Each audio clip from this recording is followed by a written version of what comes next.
ಮೊದಲನೇ ದೇವಾಲಯವನ್ನು ಕಟ್ಟಿದ ಯಾರು? ಸಲಮೋನನು. ಅಂದ್ರೆ ದೇವರು ಮೊದಲು ತನ್ನ ಜನರ ಜೊತೆಯಲ್ಲಿ ಆತನು ವಾಸ ಮಾಡಬೇಕು ಎನ್ನುವುದಕ್ಕಾಗಿ ಮೋಶೆಗೆ ಯಾವುದನ್ನು ಮಾಡಬೇಕೆಂದು ಹೇಳಿದ್ದಾನೆ? ಹೋದ ತಿಂಗಳು ನೋಡಿದ್ದೇವೆ, ದೇವದರ್ಶನ ಗುಡಾರವನ್ನು ಕಟ್ಟಬೇಕು ಎಂಬುದಾಗಿ ಹೇಳಿದನು. ಅಲ್ಲಿ ಎಲ್ಲಿ ಬಂದು ಜನರ ಜೊತೆಯಲ್ಲಿ ಅನ್ಯೋನ್ಯವಾಗಿ ಇರ್ತೇನೆ, ಮಾತನಾಡ್ತೇನೆ ಎಂಬುದಾಗಿ ಹೇಳಿದನು? ಮಂಜೂಷದಲ್ಲಿ. ಮಂಜೂಷದಲ್ಲಿ ನಾನು ಬಂದು ಇದರಲ್ಲಿ ಕೆರೂಫಿಯರ ಮಧ್ಯದಲ್ಲಿ ನಾನು ನಿಂತು ನಿಮ್ಗೆ ಏನ್ ಮಾಡ್ತೇನೆ, ಮಾತನಾಡ್ತೇನೆ ಎಂಬುದಾಗಿ ಹೇಳಿದನು. ನಂತರ ಆ ಗುಡಾರವನ್ನು ಏನ್ ಮಾಡ್ತಿದ್ರು, ಅವರು ಹೋಗುವಲ್ಲಿ ಎಲ್ಲ ಎತ್ಕೊಂಡು ಹೋಗಿದರು. ಆದ್ರೆ ದಾವೀದನಿಗೆ ಏನಾಗಿದೆ, ದಾವೀದನ ಅರಸನಾದ ಮೇಲೆ ಅವನಿಗೆ ಮನಸ್ಸು ಏನಾಗಿದೆ, ನಾನ್ ಮಾತ್ರ ಇಂಥ ಒಂದು ಅರಣ್ಮನೆಯಲ್ಲಿ ನಾನು ವಾಸ ಮಾಡುತ್ತಿರುವಾಗ ನನ್ನ ದೇವರ ಮನೆ ಎಲ್ಲಿದೆ? ಗುಡಾರಗಳಲ್ಲಿ ಇದೆ. ಅದಕ್ಕಾಗಿ ನಾನು ಏನ್ ಮಾಡ್ತೇನೆ, ದೇವರಿಗೆ ಒಂದು ಆಲಯವನ್ನು ನಾನು ಕಟ್ಟಬೇಕು ಎಂಬುದಾಗಿ ಅವನು ವಿಚಾರ ಮಾಡುವಾಗ ದೇವರು ಏನ್ ಹೇಳ್ತಾನೆ, ನೀನ್ ಯಾರು? ಯುದ್ಧ ಪುರುಷನ್, ನಿನ್ನ ಕೈ ಬಹಳ ರಕ್ತವನ್ನು ಸುರಿಸಿದೆ, ಆದ ಕಾರಣ ನೀನ್ ಏನ್ ಮಾಡಬಾರದು, ಆಲಯವನ್ನು ಕಟ್ಟಬಾರದು. ಆದ್ರೆ ನಿನ್ನ ಮಗನಾದ ಸಲಮೋನನ್ನು ಏನ್ ಮಾಡ್ತಾನೆ, ಆಲಯವನ್ನು ಕಟ್ಟುವನು, ಯಾಕಂದ್ರೆ ಅವನು ಸಮಾಧಾನ ಪುರುಷನು ಎಂಬುದಾಗಿ. ಈ ಆಲಯದ ಆ ಒಂದು ಸ್ಥಳವನ್ನು ಮೊದಲು ದಾವೀದನ ಏನ್ ಮಾಡಿದ್ದಾನೆ, ಕೊಂಡುಕೊಂಡಿದ್ದಾನೆ. ಅವನು ದುಡ್ಡು ಕೊಟ್ಟು ಖರೀದಿ ಮಾಡಿ ಆ ಒಂದು ಸ್ಥಳವನ್ನು ಇಟ್ಕೊಂಡಿದ್ದನು. ಆ ಸ್ಥಳದಲ್ಲಿಯೇ, ಅದೇ ಸ್ಥಳದಲ್ಲಿಯೇ ಅಬ್ರಹಾಮನ್ ಏನ್ ಮಾಡ್ತಾನೆ, ಈಸಾಕನನ್ನು ಬಲಿ ಸಮರ್ಪಿಸುವುದಕ್ಕಾಗಿ ಆ ಸ್ಥಳಕ್ಕೆ ತಗೊಂಡೋಗಿದ್ದನು. ಅದೇ ಸ್ಥಳದಲ್ಲಿಯೇ ದಾವೀದನು ಏನ್ ಮಾಡಿದ್ದಾನೆ, ದೇವಾಲಯವನ್ನು ಕಟ್ಟಬೇಕು ಎಂಬುದಾಗಿ ಆ ಸ್ಥಳವನ್ನೇ ಅವನು ಕೊಂಡುಕೊಂಡಿದ್ದಾನೆ. ನಂತರ ದೇವರು ಹಾಗೆ ಹೇಳಿದ ಕೂಡಲೇ ಸಾಲಮೋನ ಆ ದೇವಾಲಯವನ್ನು ಕಟ್ತಾನೆ. ಆ ದೇವಾಲಯದಲ್ಲಿ ಆ ದೇವರಿಗೆ ಇಷ್ಟ ಇಲ್ಲದ ಕಾರ್ಯಗಳು ಎಲ್ಲವನ್ನು ದೇವ ಜನರು ಮಾಡಿದ ಕಾರಣ ಆ ದೇವರು ಏನ್ ಮಾಡಿದ್ದಾನೆ, ದೇವರು ಮೊದಲೇ ಅವ್ರಿಗೆ ಹೇಳಿದ್ದಾನೆ, ನೀವು ಅನ್ಯ ದೇವರುಗಳ ಹಿಂದೆ ನೀವು ಹೋಗುವುದಾದ್ರೆ ನಾನು ಏನ್ ಮಾಡ್ತೇನೆ, ನಿಮ್ಮನ್ನು ಬಿಟ್ಟು ದೂರ ಹೋಗ್ತೇನೆ ಎಂಬುದಾಗಿ, ನಿಮ್ಮ ಆಲಯವು ಮಣ್ಪಾಲಾಗ್ತದೆ ಎಂಬುದಾಗಿ ಮೊದಲೇ ಆತನು ಅವರಿಗೆ ವಾಗ್ದಾನ ಮಾಡಿದ್ದಾನೆ. ಆದ್ರೆ ಇವರು ಏನ್ ಮಾಡ್ತಿದ್ರು, ಸತತವಾಗಿ ದೇವರ ಕಾರ್ಯಗಳಿಗೆ ವಿರೋಧವಾಗಿ ಹೋದ್ರು. ದೇವರು ಏನ್ ಮಾಡಿದ್ದಾನೆ, ಯಾವಾಗ ಮೊದಲನೇ ದೇವಾಲಯ ಕೆಡವಲ್ಪಟ್ಟಿತ್ತು, ಯಾರು ಅದನ್ನು ಕೆಡವಿದವರು? ಮೊದಲನೇ ದೇವಾಲಯವನ್ನು ಕೆಡವಿದವರು ಯಾರು? ನೆಬೂಕದ್ನೆಚ್ಚರನು. ಅವನು ಯಾರು? ಬಾಬಿಲೋನಿನ ಅರಸನು. ಗುಡ್, ನಮ್ಮ ಸಿಸ್ಟರ್ಸ್ ಚೆನ್ನಾಗಿ ಇದು ಮಾಡ್ತಾರೆ. ಅವನು ಏನ್ ಮಾಡಿದಾನೆ, ಬಂದು ದೇವಾಲಯವನ್ನು ಕೆಡಿಸಿ ದೇವಾಲಯವನ್ನು ಸುಟ್ಟಾಕಿ ಏನ್ ಮಾಡ್ತಾನೆ, ಎಲ್ಲವನ್ನು ತೆಗೆದುಕೊಂಡು ಹೋಗಿ ಬಿಡ್ತಾನೆ. ನಂತರ ಆ ದೇವಾಲಯವನ್ನು ಯಾರು ಕಟ್ಟಿದ್ರು? ಎರಡನೇ ದೇವಾಲಯವನ್ನು ಕಟ್ಟಿದವರು ಯಾರು? ಜೆರುಬ್ಬಾಬೆಲನು. ಜೆರುಬ್ಬಾಬೆಲನು ದೇವಾಲಯವನ್ನು ಕಟ್ಟುವುದಕ್ಕೆ ಅವನಿಗೆ ಪ್ರೇರಣೆಯನ್ನು ಕೊಟ್ಟಿದ ಯಾರು? ಕೋರೇಶನ ಆಳ್ವಿಕೆಯಲ್ಲಿ ಆ ದಾಸತ್ವದೊಳಗೆ ಅವಾಗ ಅವರನ್ನು ಏನ್ ಮಾಡ್ತಾನೆ, ನೀವೆಲ್ಲರೂ ಬಾಬಿಲೋನ್ನಿಂದ ನಿಮ್ಮ ಸ್ವದೇಶಕ್ಕೆ ನೀವು ಹೋಗಿ ಏನ್ ಮಾಡ್ರಿ, ನಿಮ್ಮ ದೇವರಿಗೆ ಆಲಯವನ್ನು ಕಟ್ರಿ ಎಂಬುದಾಗಿ ಅವರನ್ನು ಕಳುಹಿಸಿಕೊಡ್ತಾನೆ. ಅವಾಗ ಜೆರುಬ್ಬಾಬೆಲನು, ಎಜ್ರನು, ನೆಹೆಮೀಯನು ಇವ್ರು ಬಂದು ಏನ್ ಮಾಡ್ತಾರೆ, ದೇವಾಲಯವನ್ನು ಕಟ್ತಾರೆ. ಆ ದೇವಾಲಯ ಯಾವಾಗ ಕೆಡವಲ್ಪಟ್ಟಿತ್ತು? ಆ ದೇವಾಲಯವನ್ನು ತಿರುಗಿ ಹೇರೋದನು ಏನ್ ಮಾಡ್ತಾನೆ, ಯಹೂದ್ಯರನ್ನು ತಮ್ಮ ವಶಕ್ಕೆ ತಗೊಳ್ಳುವುದಕ್ಕಾಗಿ ಅವ್ರಿಗಾಗಿ ಏನ್ ಮಾಡ್ತಾನೆ, ಅದೇ ದೇವಾಲಯವನ್ನು, ಜೆರುಬ್ಬಾಬೆಲನು ಕಟ್ಟಿದ ದೇವಾಲಯವನ್ನು ಇನ್ನೂ ದೊಡ್ಡದು ಮಾಡ್ತಾನೆ. ಆ ದೇವಾಲಯ ಯಾವಾಗ ಕೆಡವಲ್ಪಟ್ಟಿದೆ? ಮತ್ತಾಯಿ 24:1-2 ನಾವು ಹೇಳುವಾಗ ಶಿಷ್ಯರು ಏನ್ ಹೇಳ್ತಾರೆ, ನಿನ್ನ ಬರೋನಿಗೆ ಸೂಚನೆ ಏನು ಎಂಬುದಾಗಿ ಕೇಳುವಾಗ ದೇವರು ಏನ್ ಹೇಳ್ತಾನೆ, ನೀವು ನೋಡ್ತೀರಲ್ಲ ಈ ದೇವಾಲಯ, ಇದರಲ್ಲಿ ಒಂದು ಕಲ್ಲಿನ ಮೇಲೆ ಒಂದು ಕಲ್ಲು ಇರದೆ ಎಲ್ಲ ಕೆಡವಲ್ಪಡ್ತದೆ ಎಂಬುದಾಗಿ. ಇದನ್ನು ಕೆಡವಿದವರು ಯಾರು? ಯಾವಾಗ ಕೆಡವಿದರು? ಯೇಸು ಕ್ರಿಸ್ತನು ಇದೇ ದೇವಾಲಯದಲ್ಲಿ ಬಂದಿದ್ದನು. ಯಾರು? ಸಿಸ್ಟರ್ಸ್ ಬೈಬಲ್ ಸ್ಟಡಿಯಲ್ಲಿ ಪದೇ ಪದೇ ಹೇಳ್ತಿರ್ತೇನೆ ನಾನು, ಯಾರು ಬಂದು ಈ ದೇವಾಲಯವನ್ನು ಕೆಡವಿದರು?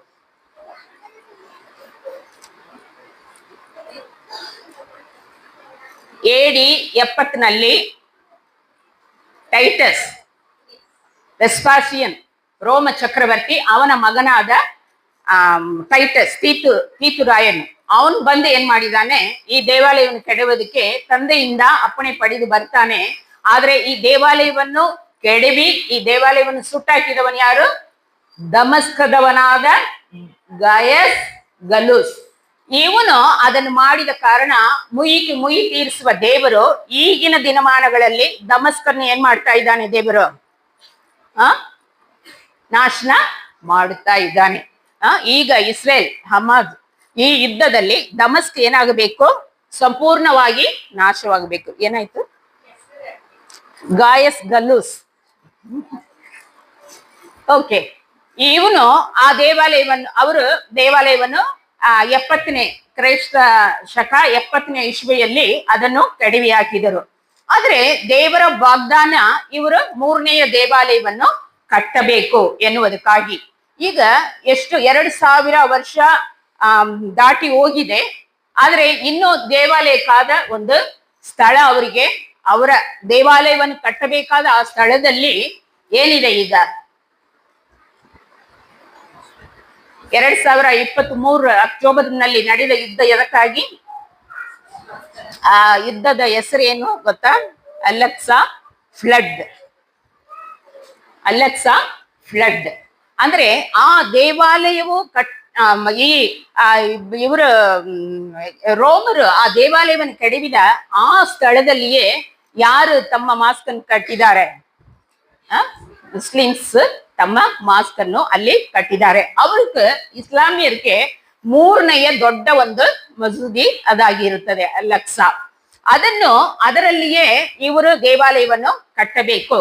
ದೇವಾಲಯವನ್ನು ಕಟ್ಟುವುದಕ್ಕೆ ಏನೆಲ್ಲ ಸಿದ್ಧತೆ ಮಾಡಬೇಕು, ದೇವಾಲಯವನ್ನು ಕಟ್ಟುವುದಕ್ಕೆ ಮುಂಚಿತವಾಗಿ ಏನೆಲ್ಲ ಸಿದ್ಧತೆ ಆಗಬೇಕು ಎಂಬುದಾಗಿ ನಾವು ನೋಡುವಾಗ ಅವ್ರು ಹೇಳ್ತಾ ಇರ್ತಾರೆ, ಆ ಸ್ಥಳ ಸಿಕ್ಕಿಬಿಟ್ರೆ ನಾವು 24 hours ನಲ್ಲಿ ಏನ್ ಮಾಡಿಬಿಡ್ತೇವೆ? ದೇವಾಲಯವನ್ನು ಕಟ್ಟಿ ಬಿಡ್ತೇವೆ ಎಂಬುದಾಗಿ ಹೇಳ್ತಾರೆ. ಹಂಗಾದ್ರೆ ಏನ್ ಅರ್ಥ? ಎಲ್ಲ ಸಿದ್ಧವಾಗಿದೆ. ಇವತ್ತಿನ ದಿನದಲ್ಲಿ ಈ 3ನೇಯ ದೇವಾಲಯಕ್ಕಾಗಿ ಆಗಿದ ಸಿದ್ಧತೆಗಳನ್ನು ಕುರಿತು ನಾವು ನೋಡಿಕೊಳ್ಳೋಣ. ಅದಕ್ಕೆ ಮೊದಲನೇದಾಗಿ ಆ ದೇವಾಲಯದ ಸಿದ್ಧತೆ ಏನು ಎಂಬುದಾಗಿ ನೋಡುವುದಾದ್ರೆ ಅರಣ್ಯಕಾಂಡ 19ನೇ ಅಧ್ಯಾಯ 1 ಮತ್ತು 2ನೇಯ ವಚನವನ್ನು ನೋಡ್ರಿ. ಅರಣ್ಯಕಾಂಡ 19ನೇ ಅಧ್ಯಾಯ 1 ಮತ್ತು 2ನೇ ವಚನ.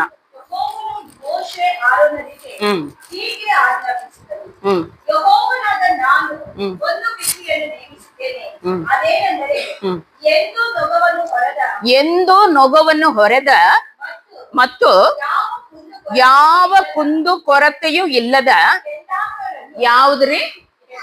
ಕೆಂದಾಕಳು ಅಂದ್ರೆ ಕೆಂಪು ಬಣ್ಣದ ಆಕಳು. ಈ ಒಂದು ತಳಿಯು 2000 ವರ್ಷಗಳಿಂದ ಕಾಣೆಯಾಗಿದ ಒಂದು ತಳಿಯಾಗಿರುತ್ತದೆ. ಅದು ಇಲ್ಲಿಯವರೆಗೂ ಅದು ಸಿದ್ಧವಾಗಲಿಲ್ಲ. 2018ರಲ್ಲಿ ಆಗಸ್ಟ್ 28ನೇ ತಾರೀಕಿ ಟೆಕ್ಸಾಸ್ ನಲ್ಲಿ ಒಂದು ರೈತನು ಏನ್ ಮಾಡಿದಾನೆ, ಅವನ ಮನೆಯಲ್ಲಿ ಸಾಕಿದ ಆಕಳಲ್ಲಿ ಒಂದು ಆಕಳ ಅದು ಕೆಂದಾಕಳಾಗಿ ಅಂದ್ರೆ ಕೆಂಪು ಬಣ್ಣದ ಆಕಳಾಗಿ ಇತ್ತು. ಹಾಕಿದ್ದೀರಾ? ಇಲ್ಲಿ ನೀವು ನೋಡ್ತೀರಲ್ಲ, ಅಂದ್ರೆ ಈ ಆಕಳ ಒಂದು ಕೂದಲು ಕೂಡ ಏನಾಗಿರಬಾರದು, ಬೇರೆ ಬಣ್ಣ ಇರಬಾರದು, ಪೂರ್ತಿ ಏನಾಗಿರ್ಬೇಕು, ಅದು ಕಣ್ಣು ರೆಪ್ಪೆ ಎಲ್ಲ ಕೆಂಪಾಗಿಯೇ ಅದಕ್ಕೆ ಇರಬೇಕು ಎಂಬುದಾಗಿ ಅದನ್ನು ಸಾಕಿ ಅದನ್ನು ಏನ್ ಮಾಡ್ತಾರೆ, ಅದನ್ನು ಬಲಿ ಸಮರ್ಪಿಸಬೇಕು. ಇದು ಎಣ್ಣೆ ಮರದ ಗುಡ್ಡದಲ್ಲಿ ಈ ಆಕಳನ್ನು ಬಲಿ ಸಮರ್ಪಿಸಿ ಅದರ ಬೂದಿಯನ್ನು ತಗೊಂಡು ಯಾಜಕರು ಏನ್ ಮಾಡಿಕೊಳ್ಳಬೇಕು, ತಮ್ಮನ್ನು ಶುಚಿ ಮಾಡಿಕೊಂಡು ಆಮೇಲೆ ದೇವಾಲಯದ ಒಳಗೆ ಅವರು ಪ್ರವೇಶ ಮಾಡಬೇಕು ಎಂಬುದಾಗಿ ಆತನು ಅವರಿಗೆ ಒಂದು ಕಾನೂನನ್ನು ದೇವರು ಕೊಟ್ಟಿರ್ತಾನೆ. ಇದನ್ನು ಅವರು ಏನ್ ಮಾಡಿದ್ದಾರೆ, ತಗೊಂಡು ಬಂದು ಈಗ ಯೆರೂಸಲೇಮಿನಲ್ಲಿ ಅದನ್ನು ಇಟ್ಟುಕೊಂಡು ಅದನ್ನು ಪರಾಂಬರಿಸುತ್ತಾ ಇರ್ತಾರೆ. ಪರಾಂಬರಿಸುವಾಗ ಇದು ಮೊದಲ ಬಂದ 2018ರಲ್ಲಿ ಬಂದಿದ್ದಕ್ಕೆ ಅದು ಕೆಲವ ಕೂದಲುಗಳು ಬೇರೆ ಕಲರ್ ಆಗಿಬಿಟ್ಟ, ಬಿಳಿ ಬಣ್ಣ, ಕಪ್ಪು ಬಣ್ಣ ಇದು ಬಂದ ಕಾರಣ ಅದೆಲ್ಲ ಏನ್ ಮಾಡಿಬಿಟ್ಟಿದ್ದಾರೆ, ನಿರಾಕರಿಸಿ ಬಿಟ್ಟಿದ್ದಾರೆ. ನಂತರ ಈಗ 2023ರಲ್ಲಿ 5 ಒಂದೇ ತರ ಆಕಳ ಟೆಕ್ಸಾಸ್, ಅಮೆರಿಕಾದಲ್ಲಿ ಟೆಕ್ಸಾಸ್ ಎನ್ನುವ ಸ್ಥಳದಲ್ಲಿ ಈ 5 ಆಕಳ ಹುಟ್ಟಿದೆ. ಈ 5 ಆಕಳನ್ನು ಏನ್ ಮಾಡಿದ್ದಾರೆ, ಇಸ್ರೇಲ್ಗೆ ತಗೊಂಡ್ ಬಂದಿದ್ದಾರೆ. ಇಸ್ರೇಲ್ ಖರೀದಿ ಮಾಡಿಕೊಂಡು ಬಂದು ಅಲ್ಲಿ ಅದನ್ನು ಭದ್ರವಾಗಿ ಅದನ್ನು ಕಾಯ್ತಾ ಇದ್ದಾರೆ. ಅದು ನೀವು ಗೂಗಲ್ದಲ್ಲಿ ಹೋಗಿ ನೋಡಿದ್ರೆ ಅದು ಇವರು ರಬಿ ಅಂದ್ರೆ ಯಾಜಕರು ಇರ್ತಾರಲ್ಲ, ಅವರು ಮೈಕ್ರೋಸ್ಕೋಪ್ ಅದು ಇದನ್ನ ಇಟ್ಕೊಂಡು ಅದೇನ್ ಹೇಳೋದು ದರ್ಶಕ ಕನ್ನಡಿಯನ್ನು ಇಟ್ಕೊಂಡು ಒಂದೊಂದು ಕುದಲಾಗಿ ಅವರು ನೋಡುವುದನ್ನ ನಾವು ನೋಡ್ತೇವೆ. ಅದನ್ನು ಅದು ಆ ರೀತಿಯಲ್ಲಿ 5 ತಗೊಂಡ್ ಬಂದಿದ್ದಾರೆ. ಈಗ ಅದನ್ನು ಸರಿಯಾಗಿ ಅವರು ನೋಡ್ತಾ ಇರ್ತಾರೆ. ಅಂದ್ರೆ 2000 ವರ್ಷಗಳ ಹಿಂದೆ ಕಾಣೆಯಾದ ಒಂದು ತಳಿ ಈಗ ಬಂದಿದೆ ಎಂಬುದಾಗಿ ನಾವು ನೋಡುದಾದ್ರೆ ಇದರಲ್ಲಿ ಏನೋ ಇದೆ, ಹೌದಾ ಇಲ್ವಾ? ದೇವಾಲಯ ಕಡ್ಡಾಯವಾಗಿ ಬಂದೇ ಬರುತ್ತದೆ ಎನ್ನುವುದನ್ನು ಕುರಿತು ಅದು ತೋರಿಸುವುದಾಗಿ ಇರುತ್ತದೆ. ಅದನ್ನೆಲ್ಲ ನೋಡಿ ಇವರು ಏನ್ ಮಾಡಿದ್ದಾರೆ, ಜೂಲೈ 8ನೇ ತಾರೀಕು ಇದೇ ವರ್ಷ 25 ಜೂಲೈ 8ನೇ ತಾರೀಕು ಒಂದನ್ನು ಅವರು ಬಲಿ ಸಮರ್ಪಿಸಿದ್ದಾರೆ. ಅಂದ್ರೆ ರಿಹರ್ಸಲ್ ಮಾಡಿದ್ದಾರೆ. ಅದರಲ್ಲಿ 1-2 ಕುದಲ್ಗಳು ಬೇರೆ ಬಣ್ಣ ಇದ್ದ ಕಾರಣ ಅದನ್ನ ಏನ್ ಮಾಡಿದ್ದಾರೆ, ಯಾಕೆ ಅದನ್ನು ಮಾಡಿ ನೋಡಿದ್ದಾರೆ ಎಂಬುದಾಗಿ ನೋಡುವುದಾದ್ರೆ, ಅದನ್ನು ಮಾಡಿದ ಕೂಡಲೇ ಈಗ ನೀವು ಇದು ಯೂಟ್ಯೂಬ್ ನಲ್ಲಿ ಮಾಧ್ಯಮಗಳಲ್ಲಿ ನೋಡಿದ್ರೆ ಆ ಒಂದು ಸಮಯದಲ್ಲಿ ಎಲ್ಲಿ ನೋಡಿದ್ರು ಯೆರೂಸಲೇಂನಲ್ಲಿ 3ನೆಯ ದೇವಾಲಯಕ್ಕೆ ಸಿದ್ಧವಾಗಿದೆ. ಈ ರೆಡ್ ಹೈಫರ್ ಈ ಒಂದು ಆಕಳನ್ನು ಏನ್ ಮಾಡಿದ್ದಾರೆ, ಬಲಿ ಸಮರ್ಪಿಸಿ ಬಿಟ್ಟಿದ್ದಾರೆ. ಯಾವಾಗ ಬೇಕಾದ್ರೂ ಅವರು ದೇವಾಲಯವನ್ನು ಕಟ್ಟಬಹುದು, ಯಾವಾಗ ಬೇಕಾದ್ರೂ ಒಬ್ಬೊಬ್ರು ಇಸ್ಲಾಮಕ್ಕೂ ಒಂದು ತರವಾದ ನಂಬಿಕೆ, ಯಹೂದಿ ಜನರಿಗೂ ಒಂದು ತರವಾದ ನಂಬಿಕೆ, ಕ್ರೈಸ್ತರಿಗೂ ಒಂದು ತರವಾದ ನಂಬಿಕೆ ಇದನ್ನು ಕುರಿತು. ಇದಾದ ಕೂಡಲೇ ಎಲ್ಲ ಲೋಕವೇ ಏನಾಗಿದೆ, ಸೋಷಿಯಲ್ ಮೀಡಿಯಾದಲ್ಲಿ ನೋಡುವುದಾದ್ರೆ ಇದಕ್ಕೂ ಅವ್ರಿಗೂ ಸಂಬಂಧವೇ ಇಲ್ಲದ ವ್ಯಕ್ತಿಗಳೆಲ್ಲರಿಗೂ ಕೂಡ ಏನಾಗಿದೆ, ಇದು ಒಂದು ಮಹತ್ತಾಗಿರುತ್ತದೆ. ಇದನ್ನೇ ಪದೇ ಪದೇ ಅವರು ಹಾಕುವುದನ್ನು ನಾವು ನೋಡಿದ್ದೀವಿ. ಅವರು ಇದು ಬಂದ ಕೂಡಲೇ ಆ ಯಹೂದಿಯರಲ್ಲಿ ದೊಡ್ಡ ಒಂದು ಸಂತೋಷ. ಯಾಕೆ ಸಂತೋಷ ಅವರಿಗೆ? ದೇವಾಲಯ ಕಟ್ಟುತ್ತೇವೆ, ಯಾರು ಬರ್ತಾರೆ? ಮೆಸ್ಸಿಯ ಬರ್ಲಿಕ್ಕಿದ್ದಾನೆ ಎಂಬ ಒಂದು ದೊಡ್ಡ ಸಂತೋಷ. ಅವರು ಬಹಳವಾಗಿ ಅದನ್ನು ಆರ್ಭಟದಿಂದ ಅವರು ಡ್ಯಾನ್ಸ್ ಮಾಡುವುದನ್ನು ನಾವು ನೋಡಬಹುದು. ಆದ್ರೆ ಮೊದಲನೇದು ಅದೇನಾಗಿ ಬಿಡ್ತು, ಕೆಲವು ಕುದುಲ್ಗಳು ಇದಾದ ಕಾರಣ ಅದನ್ನ ಏನ್ ಮಾಡಿದ್ರು, ರಿಹರ್ಸಲ್ಕಾಗಿ ಅದನ್ನು ಸುಟ್ಟು, ಅಂದ್ರೆ ಅದು ಒಂದನ್ನು ಸುಡುವುದರಿಂದ ಬರುವ ಬೂದಿ ಎಲ್ಲಾ ಯಾಜಕರನ್ನು ಶುದ್ಧ ಮಾಡುವುದಕ್ಕೆ ಸಾಕಷ್ಟು ಬೂದಿ ಅದರಿಂದ ಸಿಗ್ತದ ಎಂಬುದಾಗಿ ನೋಡುವುದಕ್ಕಾಗಿ ಅದನ್ನು ಮೊದಲನೇದಾಗಿ ಮಾಡಿ ನೋಡಿದ್ದಾರೆ. ಇದನ್ನೆಲ್ಲ ನಾವು ನೋಡುವಾಗ ನಮಗೆ ಏನಾಗ್ಬೇಕ್ರಿ? ಇಸ್ರೇಲ್ದಲ್ಲಿ ಏನಾದ್ರೂ ಆಗಿದ್ರೆ ನಮಗೇನಾಯ್ತು ಹಂಗ? ಇದಕ್ಕೂ ನಮಗೆ ಏನು ಅಂದ್ರೆ ದೇವರ ಬರೋಣ ಬಹಳ ಸಮೀಪವಾಗಿದೆ, ಯಾವಾಗ ಬೇಕಾದ್ರೂ ಇರಬಹುದು ಅಂತ ಹೇಳಿ ಇದು ಮೊದಲನೆಯ ಒಂದು ಸಿದ್ಧತೆಯಾಗಿರುತ್ತದೆ. ಇದು ಆಗಿದೆ, ಈಗ 4 ರೆಡಿಯಾಗಿದೆ. ಯಾವಾಗ ಅದನ್ನು ದೇವರು ಬರ್ತಾನೋ ಅವಾಗ ಅಷ್ಟರೊಳಗಾಗಿ ಅದನ್ನು ಬಲಿ ಸಮರ್ಪಿಸುವವರಾಗಿ ಇರ್ತಾರೆ ಈ ಆಲಯ ಕಟ್ಟುವಾಗ. ಎರಡನೇದಾಗಿ ಆ ಆಲಯಕ್ಕೆ ಬೇಕಾದ ಸಾಮಗ್ರಿಗಳು ಅದನ್ನೆಲ್ಲ ಕೂಡ ಮಾಡಿ ಇಟ್ಟಿದ್ದಾರೆ. ಮೊದಲನೇದಾಗಿ ಆಲಯಕ್ಕೆ ಬೇಕಾದ ಮೆನೋರಾ, ಬಂಗಾರದ ದೀಪಸ್ತಂಭ ಹಾಕಿದೀಯಾ? ಮೆನೋರಾ ಮತ್ತು ಆ ದೇವಾಲಯದ ಪಾತ್ರೆಗಳು, ಅವಾಗ ಎರಡು ಪಿಕ್ಚರ್ಸ್. ಈ ಒಂದು ಮೆನೋರಾ ಇದು ಏನ್ ಮಾಡ್ತದೆ, ಅಲ್ಲಿ ದೇವಾಲಯದ ಒಳಗೆ ಪವಿತ್ರ ಸ್ಥಾನದ ಒಳಗೆ ಏನಿರುವುದಿಲ್ಲ, ಪವಿತ್ರ ಸ್ಥಾನದಲ್ಲಿ ಏನಿರುವುದಿಲ್ರಿ, ಇದು ಬಂಗಾರದಿಂದ ಮಾಡಲ್ಪಟ್ಟ ಒಂದು ದೀಪ ಸ್ತಂಭವಾಗಿರುತ್ತದೆ. ಇದಕ್ಕೆ ಇದು AD 16ರಲ್ಲಿ AD 70ಯಲ್ಲಿ ಇವರು ರೋಮರು ಅದನ್ನೆಲ್ಲ ತಗೊಂಡು ಹೋಗಿಬಿಟ್ಟಿದ್ರು. ಆದ್ರೆ ಈಗ ಅದನ್ನು ಮಾಡುವುದಕ್ಕೆ ಎಷ್ಟು ಖರ್ಚಾಗಿದೆ ಎಂಬುದಾಗಿ ಒಂದು ಅಂದಾಜು ಹೇಳ್ಬಹುದಾ? ಪೂರ್ತಿ ಬಂಗಾರ, ಅದಕ್ಕೆ ಏನಾದ್ರೂ ಒಂದು ಅಂದಾಜು ನಿಮ್ದು ಎಷ್ಟು ದುಡ್ಡು ಆಗಿರಬಹುದು ಅದಕ್ಕೆ? ಅಂದು ಅಷ್ಟು ದೊಡ್ಡದು ನೋಡುವಾಗ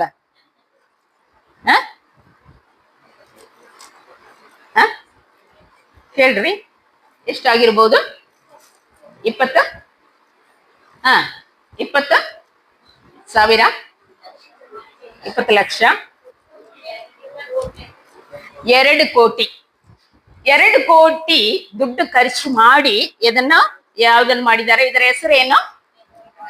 ಮೆನೋರಾ. ಇಬ್ರು ಭಾಷೆಯಲ್ಲಿ ಅದಕ್ಕೆ ಹೆಸರೇನು? ಮೆನೋರಾ. ಮೆನೋರಾ ಅಂದ್ರೆ ಬಂಗಾರದ ದೀಪ ಸ್ತಂಭ ಎಂಬುದಾಗಿ. ಇದನ್ನು ಮಾಡಿದ್ರು ಮತ್ತು ಏನ್ ಮಾಡಿದ್ದಾರೆ?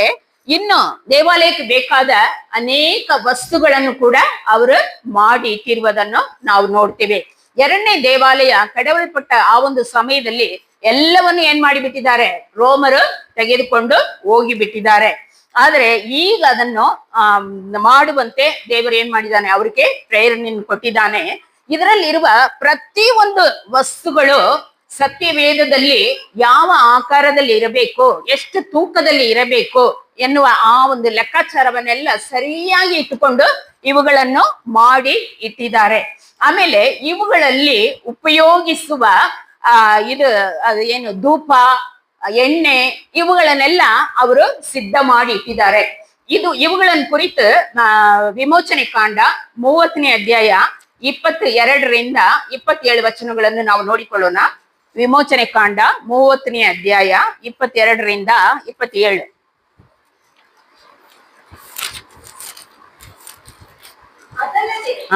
ಯೆಹೋವನು ಮೋಶೆಗೆ ಹೇಳಿದ್ದೇನೆಂದರೆ, ನೀನು ಮುಖ್ಯವಾದ ಸುಗಂಧ ದ್ರವ್ಯಗಳಲ್ಲಿ ದೇವರ ಸೇವೆಗೆ ನೇಮಕವಾದ ತೂಕದ ಮೇರೆಗೆ 500 ತೊಲೆ ಅಚ್ಚ ರಕ್ತಬೋಳ, 250 ತೊಲೆ ಶ್ರೇಷ್ಠವಾದ ಲವಂಗ ಚಕ್ಕೆ, 250 ತೊಲೆ ಸುಗಂಧವಾದ ಬಚ್ಚೆ, 500 ತೊಲೆ ದಾಲ್ಚಿನ್ನಿ, 6 ಸೇರು, ಒಲಿವ ತೈಲ, ಇವುಗಳನ್ನೆಲ್ಲ ತೆಗೆದುಕೊಂಡು ಮುಕ್ಕಿಟ್ಟುಗಾರರ ಪದ್ಧತಿಯ ಮೇರೆಗೆ ಮಿಶ್ರ ಮಾಡಿ ದೇವರ ಸೇವೆಗಾಗಿ ಅಭಿಷೇಕ ತೈಲವನ್ನು ಮಾಡಿಸಬೇಕು. ಅಭಿಷೇಕ ತೈಲವನ್ನು ಯಾವುದರಿಂದ ಎಷ್ಟೆಷ್ಟು ಪ್ರಮಾಣಕ್ಕೆ ಅದು ಮಿಶ್ರಣ ಮಾಡಿ ಅದನ್ನು ತಯಾರಿಸಬೇಕು ಎಂಬುದಾಗಿ ಸತ್ಯವೇದದಲ್ಲಿ ಹೇಳಲ್ಪಟ್ಟಿದೋ ಅದೇ ರೀತಿಯಲ್ಲಿ ಅವರು ಅಭಿಷೇಕ ಸುಗಂಧ ದ್ರವ್ಯವನ್ನು ಅವರು ಮಾಡಿ ಇಟ್ಟಿದ್ದಾರೆ. ನಂತರ ಇದನ್ನು ಈ ಒಂದು ಸಿದ್ಧತೆಗಳನ್ನು ಕುರಿತು ಈ ವಿಮೋಚನೆ ಕಾಂಡ 25ನೇ ಅಧ್ಯಾಯದಿಂದ 31ನೇ ಅಧ್ಯಾಯ 18ನೇ ವಚನದವರೆಗೂ ಏನೆಲ್ಲ ಹೇಳಲ್ಪಟ್ಟಿದೋ ಅದನ್ನೆಲ್ಲ ಅವರು ಈಗ ಸಿದ್ಧ ಮಾಡಿ ಇಟ್ಟಿದ್ದಾರೆ. ಇದನ್ನ ನೀವೇನ್ ಮಾಡ್ರಿ, ಮನೆಯಲ್ಲಿ ಹೋಗಿ ಓದಿಕೊಳ್ಳ್ರಿ. ಈಗ ಎಲ್ಲ ನೋಡುವುದಾದ್ರೆ ಟೈಮ್ ಇರೋದಿಲ್ಲ. ಆಮೇಲೆ ಇದರಲ್ಲಿ ಯಾವ ತೂಕದಲ್ಲಿ ಅದನ್ನ ಮಾಡಬೇಕು ಎಂಬುದಾಗಿ ಕೊಡಲ್ಪಟ್ಟಿರ್ತದೋ, ಯಾವ ಮೆಟಲ್ ಅಂದ್ರೆ ಬೆಳ್ಳಿಯಲ್ಲಿ ಮಾಡಬೇಕಾ, ಬಂಗಾರದಲ್ಲಿ ಮಾಡಬೇಕಾ, ಕಬ್ಬಿಣದಲ್ಲಿ ಮಾಡಬೇಕಾ, ತಾಮ್ರದಲ್ಲಿ ಮಾಡಬೇಕಾ, ಯಾವ್ದು ಬೈಬಲ್ ಸತ್ಯವೇದ ಹೇಳ್ತದೋ ಅದರಲ್ಲಿಯೇ ಅವರು ಮಾಡಿ ಇಟ್ಟಿದ್ದಾರೆ. ಆಮೇಲೆ ಈ ತುತ್ತೂರಿಗಳನ್ನು ಕೂಡ ನಾವು ನೋಡುವುದಾದ್ರೆ ತುತ್ತೂರಿಗಳನ್ನು ಕೂಡ ಅವರು ಸಿದ್ಧ ಮಾಡಿ ಇಟ್ಟಿದ್ದಾರೆ.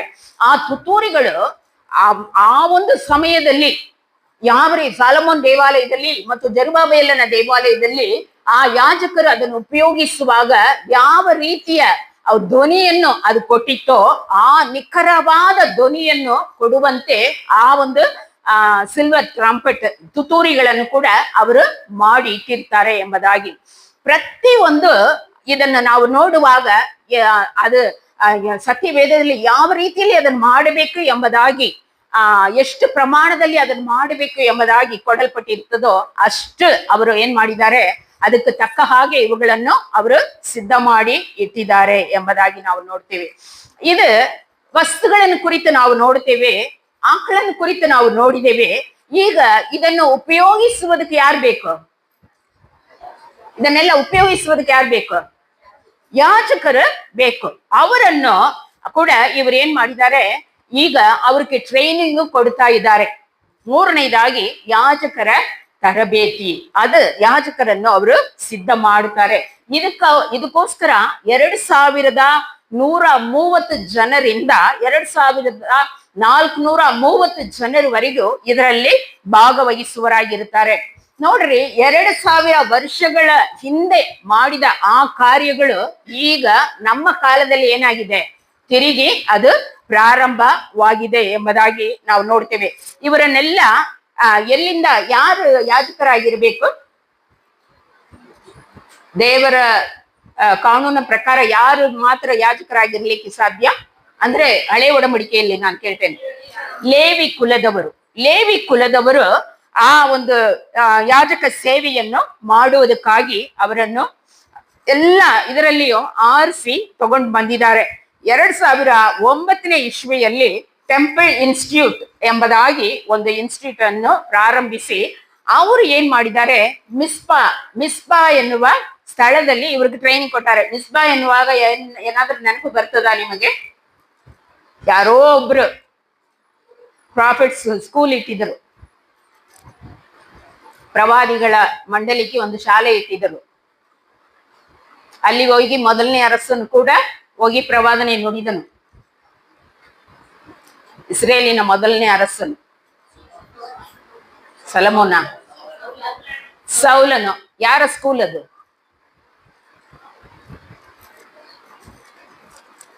ಸೌಲನನ್ನು ರಾಜನಾಗಿ ಅಭಿಷೇಕ ಮಾಡಿದೆ ಯಾರು? ಯಾರೇ? ಸಮುವೇಲನಿಗೂ ಒಂದು ಪ್ರವಾದಿ ಮಂಡಲಿಯ ಒಂದು ಶಾಲೆ ಇತ್ತು. ಎಲ್ಲಿ ಇತ್ತು? ಮಿಚ್ಪೆಯಲ್ಲಿ. ಅಲ್ಲೇ ಈಗ ಏನ್ ಮಾಡ್ತಾ ಇದ್ದಾರೆ, ಇವರಿಗೆ ಟ್ರೈನಿಂಗ್ ಕೊಡ್ತಾ ಇದ್ದಾರೆ. ಇದನ್ನೆಲ್ಲ ನಾವು ನೋಡುವಾಗ ನಮ್ಮ ದೇವರ ಬರೋಣವು ಬಹಳ ಹತ್ತಿರವಾಗಿದೆ ಎಂಬುದನ್ನು ನಾವು ಇದನ್ನು ಅರ್ಥ ಮಾಡಿಕೊಳ್ಳಬೇಕು. ಸರಿ, ಇದೆಲ್ಲ ಆಗಿದೆ. ಈಗ ಇದಕ್ಕೆ ನಮಗೆ ಏನ್ ಬೇಕು? ದೇವಾಲಯವನ್ನು ಒಂದು ಬಿಲ್ಡಿಂಗ್ ಅನ್ನು ಕಟ್ಟಬೇಕಾದ್ರೆ ಏನ್ ಬೇಕು? ಬಿಲ್ಡಿಂಗ್ ಕಟ್ಟಬೇಕಾದ್ರೆ ಮೊದಲು ಏನ್ ಬೇಕು?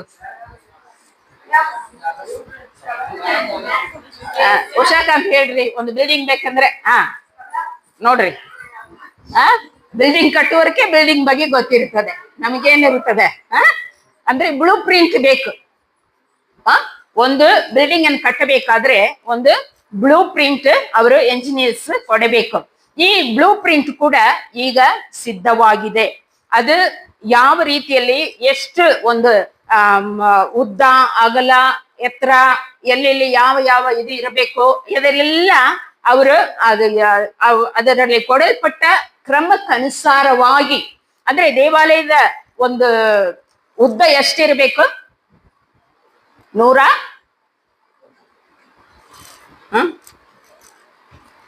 150 ಮೀಟರ್. 150 ಮೀಟರ್ ಉದ್ದ, 150 ಮೀಟರ್ ಅಗಲ ಇರಬೇಕು. ಅದಕ್ಕೆ ತಕ್ಕ ಹಾಗೆ ಅದನ್ನು ನಾವು ಸಿದ್ಧ ಮಾಡಬೇಕು ಎಂಬುದಾಗಿ ಆ ಬ್ಲೂ ಈಗಾಗಲೇ ಏನ್ ಮಾಡಿದ್ದಾರೆ ಅಂದ್ರೆ ಒಂದು ಮಾದರಿಯ ಒಂದು ದೇವಾಲಯವನ್ನು ಈಗ ಕಟ್ಟಿ ಇಟ್ಟಿದ್ದಾರೆ. ಅಂದ್ರೆ ಅವ್ರಿಗೆ ನಿಜವಾದ ದೇವಾಲಯವನ್ನು ಕಟ್ಟುವುದಕ್ಕೆ ಇನ್ನು ಸ್ಥಳ ಸಿಕ್ಕಲಿಲ್ಲ.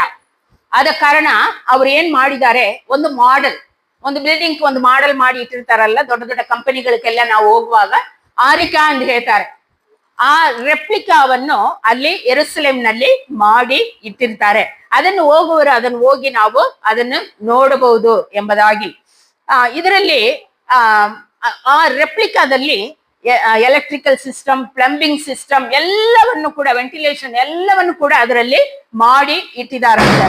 ಈ ಒಂದು ಮಾದರಿಯ ಪ್ರಕಾರವೇ ದೇವರು ಏನ್ ಮಾಡ್ಲಿಕ್ಕಿದ್ದಾನೆ, ಈ ಇಸ್ರೇಲ್ ಜನರು ಏನ್ ಮಾಡ್ಲಿಕ್ಕಿದ್ದಾರೆ, ಈ ದೇವಾಲಯವನ್ನು ಕಟ್ಟಲಿಕ್ಕೆ ಇದ್ದಾರೆ. ಅದರಲ್ಲಿ ಈ ದೇವಾಲಯದ ಒಳಗೆ ಹೊರಗಿನ ಪ್ರಕಾರ, ಒಳಗಿನ ಪ್ರಕಾರ, ಪವಿತ್ರ ಸ್ಥಾನ, ಮಹಾಪವಿತ್ರ ಸ್ಥಾನ, ಆಮೇಲೆ ಇವರು ಸನಗರಿನೆಲ್ಲ ಅವರು ಕುಂದಿರುವುದು, ಯಾಜಕರೆಲ್ಲ ಹೋಗಿ ಡ್ರೆಸ್ ಚೇಂಜ್ ಮಾಡುವುದು, ಇಂಥದೆಲ್ಲ ಎಲ್ಲ ಕೊಠಡಿಗಳು ಸತ್ಯವೇದದಲ್ಲಿ ಯಾವ ರೀತಿಯಲ್ಲಿ ಕಟ್ಟಬೇಕು ಎಂಬುದಾಗಿ ದೇವರು ಕೊಟ್ಟಿರ್ತಾನೋ ಅದೇ ಮಾದರಿಯ ಪ್ರಕಾರವೇ ವಚನದಲ್ಲಿ ಹೇಳಲ್ಪಟ್ಟ ಹಾಗೆಯೇ ಏನ್ ಮಾಡಿದ್ದಾರೆ, ಆ ಒಂದು ರೆಪ್ಲಿಕಾ ಮಾಡಿ ಇಟ್ಟಿದ್ದಾರೆ. ಅದರಂತೆಯೇ ಆ ಸ್ಥಳ ಸಿಕ್ಕಿದ್ರೆ ಏನ್ ಮಾಡ್ಲಿಕ್ಕಿದ್ದಾರೆ, ಅದನ್ನು ಕಟ್ಲಿಕ್ಕೆ ಇದ್ದಾರೆ. ಓಕೆ, ಬಿಲ್ಡಿಂಗ್ ರೆಡಿ ಆಗಿದೆ, ಬಲಿ ರೆಡಿ ಆಗಿದೆ, ಇದು ಯಾಜಕರ ಒಂದು ತರಬೇತಿ ರೆಡಿ ಆಗಿದೆ. ಈಗ ಯಾರ್ ಬೇಕು? ಬಲಿ ಸಮರ್ಪಿಸಬೇಕಾದ್ರೆ ಯಾರು ಬೇಕು? ಪಾಪ ನಿವಾರಣ ಬಲಿಯನ್ನು ಸಮರ್ಪಿಸುವುದಕ್ಕೆ ಮಹಾಪವಿತ್ರ ಸ್ಥಾನಕ್ಕೆ ಹೋಗ್ಬೇಕಾದ್ರೆ ಯಾರು ಬೇಕು? ಮಹಾಯಾಜಕನು ಬೇಕು. ಎಲ್ಲರೂ ಹೋಗ್ಲಿಕ್ಕೆ ಆಗುವುದಿಲ್ಲ, ಮಹಾಯಾಜಕನು ಅಲ್ಲಿ ಬರಬೇಕಾಗಿರ್ತದೆ. ಈ ಮಹಾಯಾಜಕನು ಯಾರ ಇದರಿಂದ ಬರಬೇಕು? ಆರೋನನ ವಂಶದಲ್ಲಿ ಅವನು ಬರಬೇಕು. ಈಗಾಗಲೇ ಆ ಒಂದು ಸೌತ್ ಆಫ್ರಿಕಾದಲ್ಲಿ ನಾವು ನೋಡುವಾಗ ಅವರು ಒಂದು ಸೌತ್ ಆಫ್ರಿಕಾದಲ್ಲಿ ಒಂದು ಟೀಮ್ ಹೋಗಿ, ಈ ಟೆಂಪಲ್ ಇನ್ಸ್ಟಿಟ್ಯೂಟ್ ಎನ್ನುವ ಟೀಮ್ ಹೋಗಿ ಅಲ್ಲಿ ನೋಡುವಾಗ ಎಲ್ಲ ಕಡೆ ಅವರು ಹೋಗಿ ಪತ್ತೆ ಹಚ್ಚಿದ್ದಾರೆ. ಈ ಆರೋನನ ವಂಶದವರು ಎಲ್ಲಿ ಇರ್ತಾರೆ ಎಂಬುದಾಗಿ ಹೋಗಿ ನೋಡುವಾಗ ಅಲ್ಲಿ ಒಂದು ವ್ಯಕ್ತಿ ಅಂದ್ರೆ ಅಲ್ಲಿರುವ ಜನರಿಂದ ವ್ಯತ್ಯಾಸವಾದ ಒಂದು ವ್ಯಕ್ತಿ ಅಲ್ಲಿ ಇದ್ದದನ್ನು ನೋಡಿ ಅವ್ರ ಕಡೆ ಮಾತನಾಡುವಾಗ ಅವರು ಇಸ್ರೇಲ್ ಜನರ ಯಹೂದಿ ಜನರ ಪದ್ಧತಿ ಪ್ರಕಾರ ಈಗ ನಾವು ಯಾರ ಮಕ್ಕಳು ಅಂತ ಹೇಳಿದ್ರೆ ನಾವು ಯಾರ ಹೆಸರು, ನಮ್ಮ ಅಪ್ಪ ಹೆಸರು ಏನಂತ ಕೇಳಿದ್ರೆ ಏನ್ ಮಾಡ್ತೇವೆ? ನಿಮ್ಮ ಅಪ್ಪ ಹೆಸರಂತ ಯಾರಂತ ಕೇಳ್ತೇನೆ, ನೀವೇನಂತೀರಿ?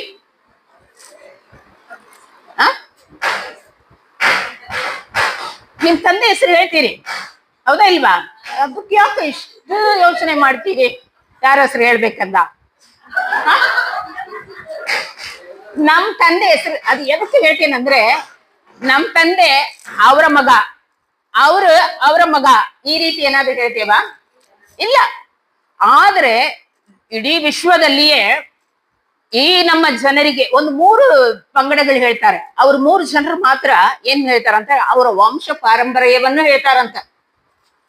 ಇಸ್ರೇಲ್ ಜನರು ಆರೋನಿನಿಂದ, ಲೇವಿಯಿಂದ ಏನ್ ಮಾಡ್ತಾರೆ, ತಮ್ಮ ಕುಲವನ್ನು ಹೇಳಿ ನಮ್ಮ ಅಜ್ಜ ಯಾರು, ನಮ್ಮ ಅಜ್ಜನ ಮಗ ನಮ್ಮ ತಂದೆಯ ಮಗ ನಾನು ಎಂಬುದಾಗಿ ಹೇಳ್ತಾರಂತ. ಇದು ಎದಕ್ಕೆ ಸ್ವಲ್ಪ ಆದ್ರೂ ಆಲೋಚನೆ ಮಾಡಿ ನೋಡಿದೀರಾ? ಎಷ್ಟು ಜನಕ್ಕೆ ನಿಮ್ಮ ಮುದ್ದಜ್ಜ ಹೆಸರು ಗೊತ್ತು? ನನಗ್ ನಮ್ಮ ಅಜ್ಜ ಹೆಸರೇ ಗೊತ್ತಿಲ್ಲ. ಅಂದ್ರೆ 2 ತಲೆಮಾರು ಹೆಚ್ಚಿಗೆ ಆದ್ರೆ ಇನ್ನು ಸ್ವಲ್ಪ ಸಂಪ್ರದಾಯದಲ್ಲಿ ಬೆಳೆಸಿದ ಮಕ್ಕಳಾಗಿದ್ರೆ ಏನ್ ಮಾಡ್ತಾರೆ, 3 ತಲೆಮಾರನ್ನು ಕೂಡ ಹೇಳಬಹುದು. ಆದ್ರೆ ಇವ್ರು ಎಲ್ಲಿಂದ ಹೇಳ್ತಾರೆ? ಲೇವಿ ಕುಲದಿಂದ ಹೇಳ್ತಾರೆ. ಅಂದ್ರೆ ಗ್ರೇಟ್ ಅಲ್ಲ? ಅಲ್ಲಿಂದ ಇಂಥವ್ರ ಮಗ ಸತ್ಯವೇದದಲ್ಲಿ ಕೂಡ ನಾವು ನೋಡುವಾಗ ಅನೇಕರಿಗೆ ಆ ಹೆಸರುಗಳು ಬರುವಾಗ ಏನಿರ್ತದೆ, ಆ ವಂಶದಲ್ಲಿ ಅವರವರವರನ್ನು ಹೇಳಿ ಬರ್ತದೆ. ಆ ರೀತಿಯಲ್ಲಿ ಕಂಡು ಹಿಡಿಯುವಾಗ ಬರಾಕ್ ಕಹಾನ್ ಎನ್ನುವ ಒಂದು ವ್ಯಕ್ತಿ, ಏನ್ ಹೆಸರು? ಬರಾಕ್ ಕಹಾನ್. ಬರಾಕ್ ಅಂದ್ರೆ ಬ್ಲೆಸ್ಸಡ್ ಆರ್ ಯು, ನೀನು ಆಶೀರ್ವದಿಸಲ್ಪಟ್ಟವನು ಎಂಬುದಾಗಿ ಅವರನ್ನೇ ಏನ್ ಮಾಡಿದ್ದಾರೆ, ಈಗ ಈ ಹೈ ಪ್ರೀಸ್ಟ್ ಆಗಿ, ಈ ಪ್ರಧಾನ ಯಾಜಕನಾಗಿ ಅವರನ್ನು ಕರ್ಕೊಂಡು ಬಂದಿದ್ದಾರೆ. ಅವ್ರು ಈಗ ಬಂದಿದ್ದಾರೆ. ಪ್ರಧಾನ ಯಾಜಕರು ನಮ್ಮ ಹಾಗೆ ಡ್ರೆಸ್ ಮಾಡ್ಕೊಂಡು ಹೋಗ್ಬೋದಾ ದೇವಾಲಯದೊಳಗೆ? ಹೋಗ್ಬಹುದಾ? ಮತ್ತ ಅವ್ರಿಗೇನ್ ಬೇಕು? ದೇವಾಲಯದೊಳಗೆ ಪ್ರವೇಶ ಮಾಡ್ಬೇಕಾದ್ರೆ ಅವ್ರಿಗೇನ್ ಬೇಕು? ಒಂದು ವಿಶೇಷವಾದ ಒಂದು ಡ್ರೆಸ್ ಬೇಕು, ಪ್ರಧಾನ ಯಾಜಕರ ಡ್ರೆಸ್, ಪ್ರೀಸ್ಲಿ ಗಾರ್ಮೆಂಟ್. ಅಂದ್ರೆ ಇವರ ಡ್ರೆಸ್ ಹೇಗಿರಬೇಕು ಎಂಬುದಾಗಿ ದೇವರು ಹೇಳಿದ ಅದೇ ಮಾತಿನ ಪ್ರಕಾರವೇ ಕಲರ್ ಎಲ್ಲ ಅದರಲ್ಲಿ ಯಾವ ಹರಳುಗಳನ್ನು ಇಟ್ಟು ಅದನ್ನು ಮಾಡಬೇಕೋ ಅದನ್ನೆಲ್ಲ ಅವರು ಪ್ರತಿಯೊಂದು ಡೀಟೇಲ್ಸ್ ಅನ್ನು ಪ್ರವಾದನೆ ಹೇಗೆ ಹೇಳ್ತದೋ ಅಂದ್ರೆ ಅದೇ ಒಂದು ಸ್ಟೋನ್ ಅದರಲ್ಲಿ ಇರುತ್ತದೆ. ಆಮೇಲೆ ಇದು ಏನು ನೀಲಮಣಿ ಎಂಬುದಾಗಿ ಹೇಳುವುದಾದ್ರೆ ಆದ್ರೆ ವಜ್ರ ಎಂಬುದಾಗಿ ಹೇಳಿದ್ರೆ ಅದೇ ಕಲರ್, ಅದನ್ನೇ ಏನ್ ಮಾಡಿದ್ದಾರೆ, ಆ ಒಂದು ಬ್ರಸ್ ಪೀಸ್ ಇದಿರ್ತದಲ್ಲ, ಏನು ದೈವ ನಿರ್ಣಯದ ಚೀಲದ ಪದಕ, ಇದನ್ನು ಮಾಡುವುದಕ್ಕೆ 2 ವರ್ಷ ಆಗಿದ್ದಂತ. ಇದು ಒಂದೇ ನಮಗೆ ನೋಡೋದಕ್ಕೆ ಏನಿರ್ತದೆ, ಸಿಂಪಲ್ ಆಗಿ ಕಾಣ್ತದೆ. ಇದೇನಪ್ಪ ಒಂದು ಚೌಕ ಬಟ್ಟೆಯಲ್ಲಿ ಅಂಟಿಸಿ ಇಟ್ಟಿದ್ದಾರೆ. ಈಗೆಲ್ಲ ನಮಗೆ ನೋಡೋದಾದ್ರೆ ಇದು ಡ್ರೆಸ್ಸಸ್ ಅಲ್ಲಿ ಆ ಗ್ಲಾಸ್ ಪೀಸಸ್ ಎಲ್ಲ ಹಚ್ಚುವಾಗ ನಮಗೆ ಅದು ಬಹಳ ಸುಲಭವಾಗಿ ಅನಿಸ್ತದೆ. ಆದ್ರೆ ಇದನ್ನ ಮಾಡೋದಕ್ಕೆ ಎಷ್ಟು ವರ್ಷ ಆಗಿದೆ?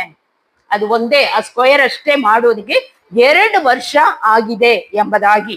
ಅಂದ್ರೆ ಈ ಒಂದು ಡ್ರೆಸ್, ಇದಕ್ಕೆ ಈ ಒಂದು ಬಟ್ಟೆಗೆ ಬಣ್ಣ ಎಲ್ಲಾರು ಬಟ್ಟೆಗೆ ಕೊಡುವ ಹಾಗೆ ಕೊಡ್ಲಿಕ್ಕೆ ಆಗುವುದಿಲ್ಲ. ಇದಕ್ಕಾಗಿ ದೇವರು ಅದಕ್ಕೆಂದೇ ಕೆಲವು ಕಾರ್ಯಗಳನ್ನು ಇಟ್ಟಿದ್ದಾನೆ. ಅದು ಆಮೇಲೆ ನಾವು ನೋಡೋಣ. ಇದರಲ್ಲಿ ಈ ಬ್ರೆಸ್ಟ್ ಪ್ಲೇಟ್ ನಲ್ಲಿ 12 ಕಲ್ಲುಗಳು ಇರ್ತದಲ್ಲ, ಇದು ಎದನ್ನು ತೋರಿಸ್ತದೆ? 12 ಕುಲಗಳ ಹೆಸರು ಅದರಲ್ಲಿ ಇರುತ್ತದೆ. ಈ ರೀತಿಯಲ್ಲಿ ಈ ಒಂದು ಡ್ರೆಸ್ ಈಗ ರೆಡಿಯಾಗಿದೆ. ಇದು ದೈವ ನಿರ್ಣಯದ ಚೀಲದ ಪದಕ ಎಲ್ಲ ರೆಡಿಯಾಗಿ ಈಗ ಅವ್ರಿಗೆ ಇರ್ತದೆ. ಈಗ 6ನೇದಾಗಿ ಇದಕ್ಕೆ ಈಗ ಯಾಜಕನು ಬಂದಿದ್ದಾನೆ, ಯಾಜಕರ ಕೊಯರ್ ರೆಡಿ ಆಗಿದ್ದಾರೆ, ಬಲಿ ರೆಡಿ ಆಗಿದೆ. ಈಗ ಏನ್ ಬೇಕು? ಆ ಬಲಿಯನ್ನು ಸಮರ್ಪಿಸುವುದಕ್ಕೆ ಏನ್ ಬೇಕು? ಬಲಿಯನ್ನು ಎಲ್ಲಾ ಕಡೆ ಸಮರ್ಪಿಸಲಿಕ್ಕೆ ಆಗುವುದಿಲ್ಲ. ಯಜ್ಞವೇದಿ, ಬಲಿಪೀಠ ಬೇಕು. ಆಲ್ಟರ್. ಈ ಬಲಿಪೀಠವನ್ನು ದೇವರು ಹೇಳುವ ಕಾರ್ಯದಲ್ಲಿ ನಾವು ನೋಡುವುದಾದ್ರೆ ಧರ್ಮೋಪದೇಶ ಕಾಂಡ 27ನೇ ಅಧ್ಯಾಯ 5ನೇ ವಚನ ನೋಡ್ರಿ. ಈಗ ನಮ್ಮ ಪಕ್ಕದಲ್ಲಿ ಮನೆಗಳೆಲ್ಲ